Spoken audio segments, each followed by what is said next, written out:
السلام علیکم ورحمۃ اللہ وبرکاتہ۔ سورہ البقرہ آیت نمبر 94۔ اعوذ باللہ السمیع العلیم من الشیطان الرجیم من ہمزہ ونفخہ ونفثہ۔ قل ان کانت لکم الدار الآخرۃ عند اللہ خالصۃ من دون الناس۔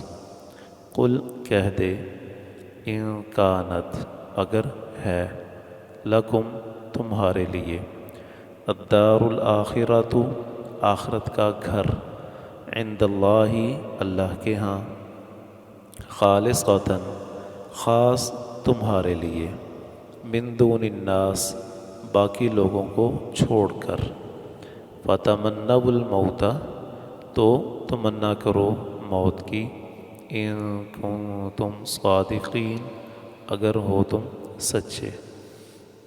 یہود کا دعویٰ تھا، نحن ابناء اللہ، ہم اللہ کے بیٹے ہیں، واحباؤہ اور ہم اللہ کے بڑے لاڈلے ہیں اور اس کے پیارے ہیں۔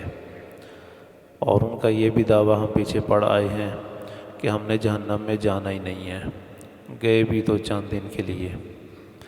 کچھ آگے جا کر یہ بات آئے گی کہ یہود کہتے ہیں جنت میں صرف وہ جائے گا جو یہودی ہے یا عیسائی ہے۔ ان کے ان تمام دعووں کا رد کرتے ہوئے اللہ تعالیٰ فرماتے ہیں اگر ایسی ہی بات ہے کہ تمہیں جنت میں ہی سیدھا چلے جانا ہے اور جنت کا گھر اور وہاں کی نعمتیں خاص تمہارے لیے ہی ہیں اور کوئی نہیں جائے گا، تو پھر آؤ یوں کرتے ہیں، ہم میں سے جو سچا ہے وہ جلدی مر جائے تاکہ اس کو سیدھا جنت میں جانے کا موقع مل جائے۔ تو اس سے بڑی اور نعمت کیا ہوگی؟ یا یہ کہ ہم میں سے جو جھوٹا ہے اس کی موت واقع ہو جائے تاکہ دوسرے کو سکون آ جائے۔ تو ہم مباہلہ کر لیتے ہیں آپس میں۔ تو یہ بات وہ کیسے گوارا کر سکتے تھے؟ انہیں یہ تو صاف پتہ تھا کہ ہم غلط کر رہے ہیں، ہم جھوٹ بول رہے ہیں۔ انہیں نبی صلی اللہ علیہ وسلم کی نشانیوں پر مکمل یقین تھا، وہ آپ کو پہچان چکے تھے اور آپ کی باتوں کو بالکل وہ سچ مانتے تھے۔ ان کا انکار اس لیے نہیں تھا کہ وہ آپ کو جھوٹا سمجھتے تھے، ان کا انکار تو ضد کی وجہ سے تھا، تعصب کی وجہ سے تھا۔ جس طرح آج ہمارے ہاں بہت سارے لوگ صرف تعصب کی وجہ سے حق کو قبول نہیں کرتے کہ چونکہ یہ بات فلاں فرقے، فلاں مسلک، فلاں مسجد والے کرتے ہیں لہٰذا ہم یہ کام نہیں کریں گے، یا یہ چونکہ فلاں امام نے کہہ دیا تو یہ ہمارے امام کے خلاف ہے، ہم یہ بات نہیں مانیں گے، باوجود اس کے کہ وہ قرآن کی آیت سن چکے ہیں، حدیث سن چکے ہیں، لیکن صرف مذہبی تعصب کی وجہ سے وہ حق قبول کرنے سے اعراض کرتے ہیں۔ تو بالکل یہی عادت یہود کی بھی تھی۔ تو اللہ تعالیٰ نے فرمایا وَلَن يَتَمَنَّوْهُ أَبَدًا بِمَا قَدَّمَتْ أَيْدِيهِمْ، اور ہرگز کبھی بھی وہ اس کی تمنا نہیں کریں گے۔ لَن يَتَمَنَّوْهُ، ہرگز وہ اس کی تمنا نہیں کریں گے، ابداً کبھی بھی، بما ان اعمال کی وجہ سے، قدمت جو آگے بھیجے ہیں، ایدیہم ان کے ہاتھوں نے، انہیں صراحت کے ساتھ پتہ ہے بالکل واضح طور پر کہ ہمارے کرتوت کوئی اچھے نہیں ہیں، ہمارے نامہ اعمال میں انبیاء کا قتل بھی ہے، اللہ تعالیٰ کی کتاب میں تحریف بھی ہے، انبیاء کو ستانا اور ان کی تکذیب کرنا بھی ہے، اور جو لوگ انبیاء کے ساتھ جڑ جاتے ہیں انہیں اذیتیں پہنچانا بھی ہے، اور ہم نے اللہ تعالیٰ کی توہین بھی خوب کی ہے، انہیں ان ساری باتوں کا اچھی طرح ادراک ہے، اس لیے وہ کبھی بھی موت کی تمنا نہیں کریں گے۔ واللہ علیم بالظالمین، اور اللہ تعالیٰ خوب جانتا ہے ظالموں کو۔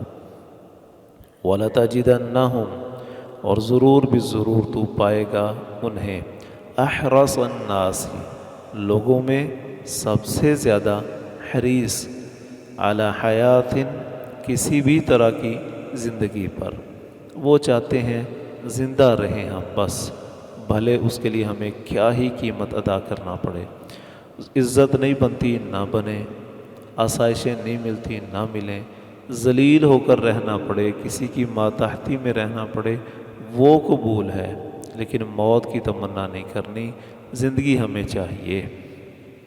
اس کی وجہ یہ ہے کہ انہیں پتہ ہے کہ یہاں سے جانے کے بعد تو ذلت و رسوائی ہے، عذاب ہے، قبر سے ہی شروع ہونا ہے، کیونکہ یہودیوں کو پتہ ہے کہ قبر میں عذاب ہوتا ہے۔ ام المؤمنین سیدہ عائشہ رضی اللہ عنہا کہتی ہیں، میرے پاس ایک یہودی لڑکی آیا کرتی تھی، تو وہ جب بھی آتی تھی تو وہ قبر کے عذاب سے بچنے کی مجھے کہا کرتی تھی کہ اس سے بچنے کی دعا کرو۔ میں نے ایک دفعہ نبی صلی اللہ علیہ وسلم سے پوچھا کہ کیا قبر میں ہمیں آزمایا جائے گا؟ تو اس وقت رسول اللہ صلی اللہ علیہ وسلم نے فرمایا ہاں، اور پھر اس کے بعد ہمیں نماز میں قبر کے عذاب سے بچنے کی دعا کا حکم دیا گیا۔ تو یہ تو انہیں پتہ تھا کہ ہم نے یہاں سے جانے کے بعد عذاب میں ہی مبتلا ہونا ہے، تو جس کو پتہ ہو کہ یہاں سے جانے کے بعد عذاب میں جانا ہے، جہنم میں جانا ہے، بھلا وہ کیسے موت کی تمنا کر سکتے ہیں؟ تو انہیں تو یہی ہوگا کہ بس اس زندگی کو کھینچتے چلے جاؤ جس طرح کس طرح بھی کھینچی جاتی ہے، کیونکہ یہ زندگی جس طرح کی بھی ہوگی بہرحال اس عذاب سے تو کم تر ہی ہوگی، اس لیے وہ زندگی پر، دنیاوی زندگی پر بڑے ہی حریص ہیں۔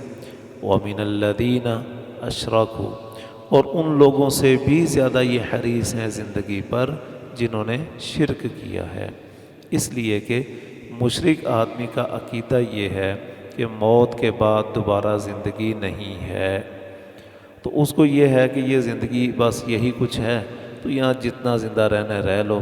لیکن ایک لحاظ سے وہ یہودیوں کی نسبت زندگی کے کم حریص ہیں، اس لیے کہ انہیں دوبارہ زندگی پر یقین نہیں ہے، انہیں یہ مر گئے بس ختم ہو گئے، تو یہاں زندگی کچھ جی لو، جو مزہ کرنا کر لو، اس کے بعد خاتمہ ہے۔ لیکن یہودیوں کو یہ بھی مسئلہ ہے کہ وہ دوبارہ زندگی پر بھی تو ایمان رکھتے ہیں، زندہ ہونا ہے، حساب دینا ہے، اس لیے یہ زیادہ حریص ہیں مشرکوں سے بھی دنیاوی زندگی پر۔ یود احدہم، چاہتا ہے ان میں سے ہر ایک، لو یعمر، کاش اسے عمر دے دی جائے، الف سنۃ، 1000 سال، وما ہوا بمزحزحہ من العذاب، حالانکہ یہ چیز نہیں ہے بچانے والی اس کو عذاب سے، ان یعمر، کہ اسے عمر دے دی جائے، اس کو 1000 سال عمر مل بھی جائے، کیا پھر وہ عذاب سے بچ جائے گا؟ ایسا تو پھر بھی ممکن نہیں ہے۔